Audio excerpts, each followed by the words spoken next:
미국이 올해 마지막 회의에서도 3연속으로 기준금리를 0.25%포인트 내려 3.5 내지 3.75%까지 낮췄습니다. 내 집 마련이나 유지에 한 푼이라도 아끼려는 미국민들이 연방주택청, 즉 FHA 모기지에 대거 몰리고 있습니다. 미국 정부가 비자 면제국 출신 방문객들에 대해서도 5년치의 SNS 기록을 공개하도록 요구하는 새 정책을 예고하고 있습니다. 미국이 외국 인재들에 대한 비자 심사를 한층 강화하는 정책을 취하자 캐나다 등 주요 경쟁 국가들이 미국 내 외국 인재 끌어들이기 캠페인에 돌입하고 있습니다. 미 법무부가 오랜 기간 민권 정책의 핵심 기준으로 쓰여온 차별적 영향 기준을 공식 폐지키로 했습니다. 시청자 여러분 안녕하십니까? 워싱턴 뉴스 투데이입니다. 미국이 올해 마지막 회의에서도 3연속으로 기준금리를 0.25%포인트 내려 3.5 내지 3.75%까지 낮췄습니다. 그러나 9대3으로 엇갈린 결정이었으며 앞으로는 신중한 행보를 보여 내년과 후년에는 단 한 번씩 금리를 내릴 것으로 예고했습니다. 한면택 기자가 보도합니다. 미국의 중앙은행인 연방준비제도가 2025년의 마지막 회의에서도 예상대로 기준금리를 3연속으로 0.25포인트 내려 3.50 내지 3.75%까지 인하했습니다. 연방준비제도는 올해 마지막 FOMC 공개시장위원회 정례회의를 마치면서 기준금리를 9월과 10월에 이어 3연속으로 0.25포인트 내리기로 결정했다고 발표했습니다. In support of our goals, in light of the balance of risks to employment and inflation, today the Federal Open Market Committee decided to lower our policy interest rate by a quarter percentage point. 이로써 연준은 올 한해 9월부터 시작해 10월과 12월까지 3연속으로 0.25포인트씩 모두 0.75포인트 기준금리를 내려 3.50 내지 3.75%로 인하했습니다. 그러나 찬성 9, 반대 3표로 크게 엇갈렸으며 반대표가 3명이나 나온 것은 2019년 9월 이래 6년 만에 처음이었습니다. 다만 3명의 반대표 중에서도 트럼프 측근인 스티븐 마이런 이사는 0.5포인트 인하를 주장한 반면에 다른 2명은 동결 입장을 내세웠습니다. 연준 멤버들은 앞으로 나올 고용과 물가 등 경제 데이터들을 더 보고 향후 기준금리 결정을 내리되 다소 신중한 행보를 취할 것으로 일단 예고했습니다. 연준은 2026년과 2027년에는 각 단 한 번씩 기준금리를 내릴 수 있을 것으로 내다봤습니다. 고용 악화 시에는 금리를 더 내려야 하고 물가가 흔들리면 동결 또는 반대로 올려야 하는데 현 시점에서는 신중한 행보를 취해 나갈 것으로 예고한 것으로 해석됩니다. 연준은 12월 회의를 마치고 내놓은 향후 경제 전망치에서 기준금리는 올 연말 평균 3.6%에서 내년 말에는 3.4%로 잡아 단 한 번 인하할 것으로 예고했습니다. 2027년 말에도 3.1%로 잡아 역시 단 한 번 0.25포인트 내리는 데 그칠 것으로 내다봤습니다. 대신 미국의 물가는 연준이 선호하는 PCE 물가로 올해 말 2.9%에서 내년 말에는 2.4%, 후년 말에는 2.1%로 연준 목표치를 향해 안정될 것으로 예상했습니다. 실업률은 올 연말 4.5%, 내년 말 4.4%, 후년 말 4.2%로 계속 높은 수준을 이어가며 고용 악화를 더 우려하고 있음을 보여줬습니다. 미국 경제 국내 총생산 GDP 성장률은 올해 1.7%에서 내년에는 2.3%로 나아졌다가 후년에는 2.0%로 다시 주춤해질 것으로 연준은 예상했습니다. WKTV 뉴스 한면택입니다. 기준금리 인하에도 불구하고 주택 모기지 이자율이 하락하지 않자 한 푼이라도 아끼려는 미국민들이 연방주택청 FHA 모기지에 대거 몰려 지난 한 주 신규 신청은 5%, 재용자 신청은 24% 급증한 것으로 나타났습니다. FHA 모기지는 까다로운 조건을 충족해야 하지만 20%가 아닌 3.5%만 다운페이하면 되고 이자율도 낮아 부담을 크게 줄이고 있습니다. 기준금리 인하가 주택모기지 이자율 인하와 연동되는 것은 아니어서 주택시장에 즉각적인 혜택을 주지는 못하고 있습니다. 그런 상황에서 내 집 마련이나 유지에 한 푼이라도 아끼려는 미국민들이 연방주택청, 즉 FHA 모기지에 대거 몰리고 있습니다. 지난 한 주 FHA 모기지 신청이 대폭 늘어났습니다. FHA 모기지 신청 가운데 새 집을 사기 위한 신규 신청은 5% 증가한 데 비해 재용자 신청이 24% 급증했습니다. 같은 기간 일반 주택 모기지는 신규 신청은 2% 감소한 반면 재용자 신청은 14% 늘어났습니다. 일반 주택 모기지 신청보다 연방주택청 모기지 신청이 더 많이 증가했음을 보여주고 있습니다. 연방주택청 FHA 모기지 신청에 더 몰리고 있는 주된 이유로는 일반 모기지의 경우 본인이 미리 내야 하는 다운 페이먼트로 보통 집값의 20%를 부담해야 하는 반면 FHA는 3.5%, 많아야 10%를 내고 있어 부담이 크게 줄어듭니다. 일반 30년 고정 모기지는 지난주 6.33%였는데 연방주택청 FHA로는 6.08%로 상당히 낮은 편입니다. FHA 모기지 이자율 6.08%는 1년 만에 최저치를 기록한 것입니다. 다만 연방주택청 모기지를 승인받으려면 다소 까다로운 조건을 충족해야 합니다. 3.5%만 다운페이하려면 신용점수가 580점 이상 되어야 하는데 대부분 그보다는 높을 것으로 보입니다. 보다 까다로운 조건들 중에는 통상적으로 2년 동안 취업해 W2로 봉급을 받아온 기록을 증명해야 합니다. 또한 가계부채와 소득 간 비율이 43% 이하로 가계부채가 소득에 비해 많으면 불가능해집니다. 이와 함께 의무적으로 모기지 보험 프리미엄을 내야 합니다. 그리고 소셜 시큐리티 번호를 갖고 있는 미국 시민권자 또는 영주권자 등 합법 거주민이어야 합니다. FHA 모기지는 지역별로 융자 한도도 있는데 통상적으로 싱글홈의 경우 52만 4천 달러 정도 융자 받을 수 있으나 집값이 높은 지역은 121만 달러까지 올라갑니다. 미국 정부가 한국 등 비자 면제국 출신 방문객들에 대해서도 5년치의 SNS 기록을 공개하도록 요구하는 새 정책을 예고하고 나섰습니다.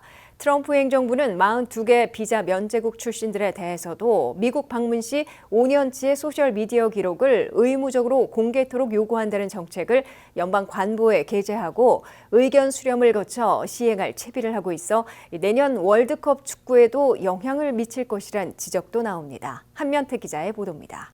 트럼프 행정부가 2026년 북중미 월드컵 축구를 앞두고서도 한국 등 비자 면제국 출신들의 미국 방문까지 위축시킬 수 있는 강경 조치들을 내놓고 있습니다.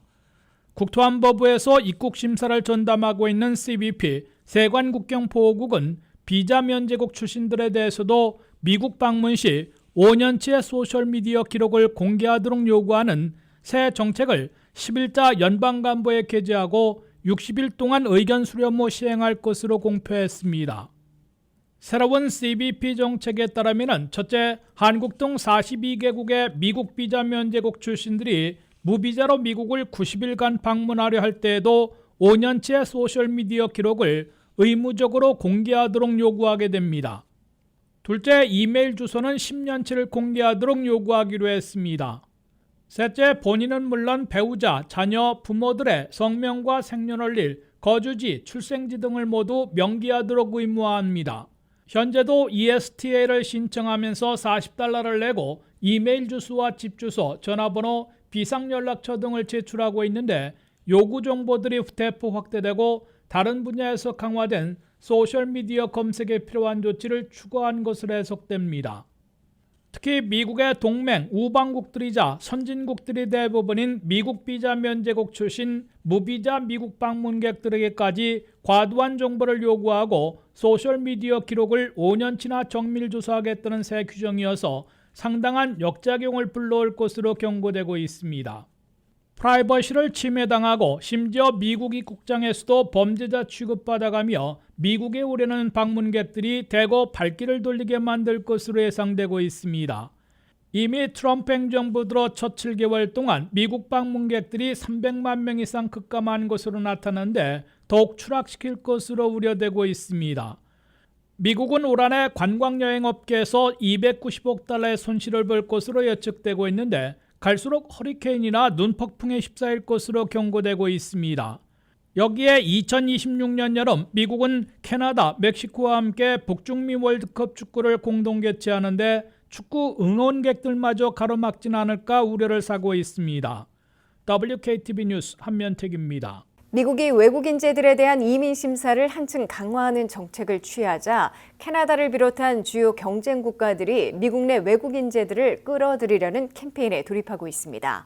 캐나다는 외국 의사와 첨단 분야 인재 1,000명을 영입하기 위해 우대 봉급과 신속 영주권을 내건 캠페인에 돌입했고, 유럽 지역 각국과 중국까지 미국에서 외국인재들을 끌어오거나 발길을 돌리게 만들려는 경쟁에 나섰습니다.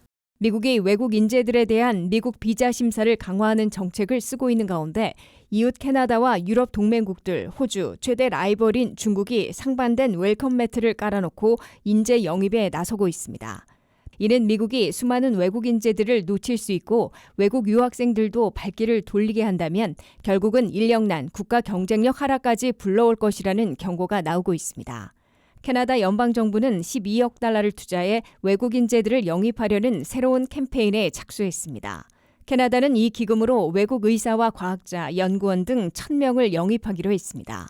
이 12억 달러로 이들의 우대 봉급을 지급할 수 있도록 보증하고 무상 지원인 그랜트도 제공하기로 했습니다.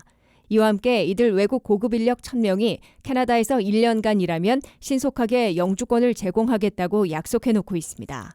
유럽 지역에서는 각 대학들을 중심으로 미국의 H-1B 전문직 취업비자 소지자들이나 미국 과학자들에게 연구자금 지원을 내걸고 영입하려 시도하고 있습니다.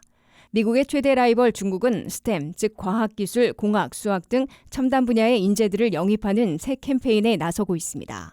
이와는 상반되게 미국은 H-1B 전문직 취업비자를 새로 신청하는 외국인들에게는 10만 달러를 내도록 요구하고 있습니다.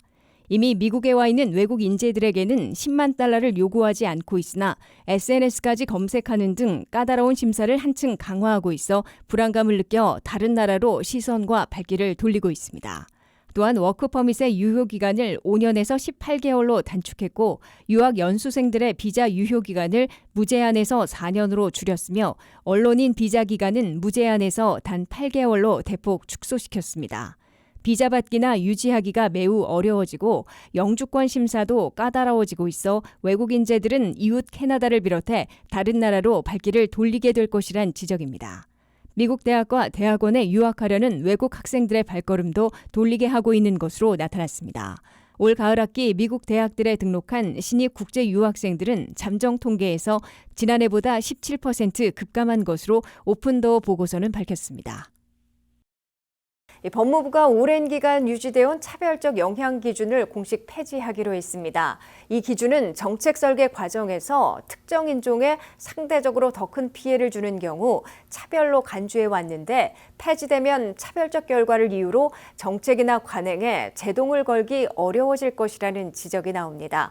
반면 법무부는 고의적 차별 증거 없이 중립적 정책을 문제 삼던 기존 해석에서 벗어나야 한다며 규정 폐지가 오히려 진정한 평등을 회복하는 길이라고 주장했습니다. 안혜린 기자의 보도입니다. 미 법무부가 50여 년 동안 유지되어 온 극심한 불균형적 영향 기준을 폐지하는 방안을 추진했습니다. 이 기준은 겉으로 보기에는 인종차별이 아닌 것처럼 보여도 실제 결과가 특정 인종 집단에 불리하게 작용하는 경우 이를 차별로 간주해 제동을 걸 수 있도록 만든 장치입니다. 예를 들어 산업시설의 위치 선정 과정에서 인종을 고려하지 않은 것처럼 보이더라도 그 결과가 흑인 거주 지역에만 심각한 피해를 준다면 이는 차별적 행위로 판단될 수 있다는 개념입니다. 이 기준은 1964년 민권법의 핵심 해석으로 자리 잡아 사법부와 행정부에서 폭넓게 적용되어 왔습니다. 법무부는 연방정부 자금을 받는 기관이나 단체가 이러한 불균형적 영향이 있는지 반드시 검토하도록 1973년부터 의무해왔습니다. 또한 주택, 치안, 고용, 환경 등 각 분야에서 차별적 관행이 나타날 경우 이를 조사하고 시정하도록 압박하는 근거로 활용해왔습니다. 하지만 펜 본디 법무부 장관은 기존 규정이 너무 오래 유지되어 왔다며 공식적인 폐지 방침을 발표했습니다. 이는 앞서 트럼프 대통령이 정부 기관에 불균형적 영향 기준을 근거로 한 책임 추궁을 폐지하라는 행정명령을 내린 흐름과 맞물려 있습니다. 법무부의 결정은 일반 규정 개정 절차인 입법 예고 후 의견 수렴 과정을 거치지 않고 즉시 이뤄졌다는 점에서 논란을 키우고 있습니다. 이에 대해 법무부는 기관 운영이나 인사, 자금 지원 관련 규정은 이러한 절차를 생략할 수 있다고 설명했습니다. 민권 단체들은 강하게 반발하고 있습니다. NAACP 법률방어기금은 이번 조치를 전례 없고 위험한 결정이라며 차별을 막는 핵심적 보호장치를 없애는 것이라고 비판했습니다. 반면 법무부 민권 담당 차관보는 불균형적 영향 규정은 인종적으로 중립적인 정책에도 문제를 제기하게 만들었다며 앞으로는 실제 차별의 증거가 있을 때만 조치하겠다고 밝혔습니다. 앞으로는 의도하지 않았지만 결과적으로 특정 인종에게 불리한 정책을 차별로 인정받기가 훨씬 어려워지고 정부가 이에 개입해 시정할 수 있는 권한도 약해집니다. 이번 조치는 이민자, 특히 한인 사회에도 의도하지 않은 차별금지를 제기하기 어려워지는 만큼 주거, 교육, 비즈니스 환경에서 불이익을 받더라도 보호받기 힘들어질 수 있다는 점에서 주의가 필요하다고 전문가들은 입을 모으고 있습니다. WKTV 뉴스 안혜린입니다. 이상으로 워싱턴 뉴스투데이를 마치겠습니다. 시청해주신 여러분 고맙습니다.